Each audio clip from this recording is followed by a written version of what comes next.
last much longer, so she calls Noor back to her, and while wiping the dirt from his face, she apologizes for not being able to do anything for him as his mother, but she asks Noor to please live life the way he wants to after she's gone. That night, Noor was making dinner, but as he goes to give his mom some soup, to his horror finds that she has passed on. Noor is deeply saddened by this, but after burying her, he decides to fulfill his mother's final wish and live his life for her sake. Noor doesn't really have any big ambitions, but he works hard to keep up his daily routine. Although it has gotten a lot more lonely in the house. Late at night, Noor is searching the top of his shelf when he accidentally falls over and grabs an old book.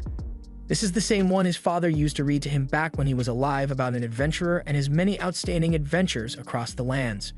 Dragon slaying, learning magic, and even dispelling a curse. Remembering these stories gives Noor a new goal to achieve. So for the next day, Noor dumps a lot of hay for the animals to eat while he's gone. And then he visits his parents' graves to tell them that he has found an ambition to strive towards, so he is going to do everything he can to become one. He says his final goodbye to his parents' graves and his childhood home before turning to embark on his adventure and crossing the barrier around his home for the first time. After leaving his home, he spends the night out in the woods, and by the next day, he has finally made it to the big city. He walks up to the city gates to ask about the location of the Adventurers Guild, and the guards are nice enough to point him in the right direction. Noor walks through the gates and is amazed by the sight he sees before him. This is more people than he has ever seen in his entire life, and they are all living in the same place. While walking through the streets, Noor bumps into an adventurer, and his eyes instantly light up even more as he remembers why he came here to begin with. Noor eventually arrives at the Adventurers Guild, and he is ready to make his dream come true. But the only thing standing in his way is the buff receptionist who tells him that he is too young to become an adventurer and should just... A while later, a cleanup crew is brought in to move the Minotaur, along with all the people who died fighting it, and Princess Lindbergh feels personally responsible for all their deaths. Just then, her knight Inns rushes up to her and apologizes for not accompanying her when she came out to the dungeon, since it is her job to protect Lyn, but Lyn tells her it's not her fault. This was just meant to be a basic trial for the right to succeed the throne, so it wouldn't have made sense to force her knight to accompany her. Just then, another knight tells Lyn that they need to return to the castle soon since Lord Rain wants to have a word with her, and she already knows what this is going to be about. Back at the castle, Lord Rain has just finished speaking with Lyn to understand what happened to her, but none of it makes sense to him. The only way a Minotaur could have ended up in that area of the dungeon was if it was magically summoned by someone, and the knight agrees with that assumption. He believes that the cause of the incident has something to do with a merchant who was found dead at the scene with a ring, and upon inspection, it was discovered that the magic stone of the ring has an unusually high level of purity, and that's not something that can be sold on the market normally. A Minotaur is a threat A-level demon, so no random rich guy could buy something that could control one, and the crest on the ring indicates that it originated from the magical empire of Doritos, so Rain believes they were behind this since they've always had beef with him.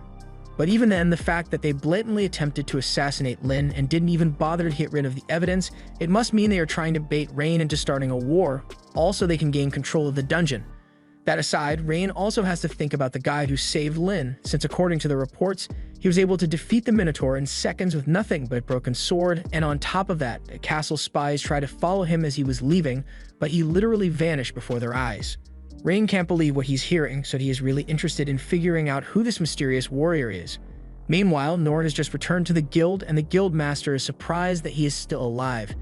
He heard about a demon appearing in the dungeon, and it was right next to the construction site Noor was working on, so he thought Noor might have gotten himself killed. Noor apologizes for worrying him and explains that he was being followed by some shady people last night, so he had to shake them off and went home without reporting what happened.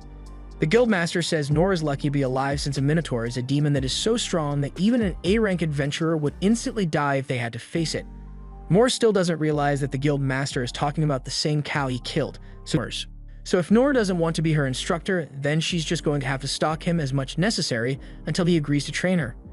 Meanwhile, back at the mansion, the prince is trying to complaining to himself because he doesn't understand why his father would gift the Black Blade to a random man of unknown lineage. The sword was acquired back when the king was still an adventurer, and on this particular trip, Prince thanks them and asks that they keep investigating in case anything else happens so they can report to him, and at the same time, Noor and Lyn are reporting to the guild to claim their reward. The guildmaster asks Noor how his first goblin hunt went, and still thinking the Goblin Emperor was a regular goblin.